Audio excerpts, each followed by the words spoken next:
गुरुजी, आध्यात्मिकता में सहज साधना और सहज समाधि बोलते हैं। ये क्या है? सहज साधना और सहज समाधि। साधना प्रारंभिक अवस्था है और समाधि अंतिम अवस्था है। सहज शब्द का प्रयोग तभी होता है जब वो स्वाभाविक हो। जैसे माँ अपने शिशु के साथ सहज रूप से ही प्रेम करती है, उसको कोई प्रयत्न नहीं करना पड़ता। तो जब भी अपने शिशु को देखती है, उसके नेत्रों से, उसके मन से प्रेम ही उबलता है। वो सहज अवस्था है, यानी प्रयत्न शून्य अवस्था ही सहज अवस्था, जो स्वयं ही होती है और स्वयं ही आ जाती है। अगर साधक का भी प्रभु की तरफ इतना ही प्रेम है और प्रेम भक्ति में परिणत हो चुका है, जब वो ध्यान साधना में जाकर उसकी प्राण शक्ति उसके मेरुदंड से आंख पर बंद करते ही ब्रह्मांड में विलीन हो जाती है, उसे कोई प्रयास नहीं करना पड़ता। आंख बंद की और वो ब्रह्मांड के साथ एक हो जाता है। यही सहज अवस्था है। इसके लिए कोई प्रयत्न नहीं करना पड़ता।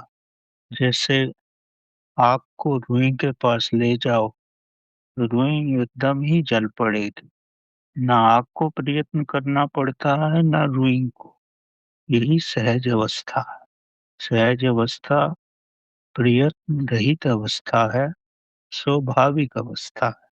चाहे माँ का शिशु से प्रेम हो या भक्त का प्रभु में पूर्ण रूप से प्रेम हो, ये प्रयत्न रहित अवस्था है और स्वयं ही आती है। प्रभु का भजन हो रहा हो तो भक्त की नेत्रों से अश्रु स्वयं ही बहने लगते हैं। उसे कोई प्रयत्न नहीं करना पड़ता। यही सहज अवस्था है। ये स्वयं ही होता है। अगर बहुत समय बाद आप अपने प्रिय मित्र से मिलो या अपनी प्रेयसी से मिलो, तो सहज रूप से ही आप में भावना का उदय हो जाता है और भावना से ही अश्रु बहने लगते हैं। यही सहज अवस्था है। सहज अवस्था तभी आती है जब आपकी हर कोशिका में प्रभु समाया हो, दूसरा व्यक्ति समाया हो या उसकी भावनाएं समाई हो, तो सब कुछ स्वयं ही घटित होने लगता है। सहज अवस्था ही महानतम अवस्था है, भक्त के लिए भी और साधक के लिए। जब व्यक्ति इस अवस्था में पहुंच जाता है, तो यही प्रदर्शित करता है कि साधक प्रभु में हो रहा है और उसकी प्रगति पूर्ण विस्तृत हो गई है। अब वो चाहे तो भी प्रारंभिक अवस्था में नहीं आ सकता। सहज अवस्था बड़ी महानतम अवस्था है। इस अवस्था के बाद प्रभु की चिनगारी की अवस्था ही है बाकी, कि आप प्रभु में समा जाते। ये प्रयत्न रहित अवस्था है और ये प्रभु की कृपा से, प्रभु के आशीर्वाद से और आपके गहनतम प्रेम से ही आती। गुरुजी, लेकिन प्रारंभ में स्वप्रयत्न की आवश्यकता तो है ना? प्रभु कृपा तो है। प्रारंभ में तो हर चीज के लिए आपको प्रयत्न करना ही पड़ेगा। अब एबीसी सीखते हो तो मेहनत तो करते ही। जब सीख लेते हो तो वो सहज हो जाता है। यहाँ आप प्रयत्न करके मानसिक रूप से सीखते हो।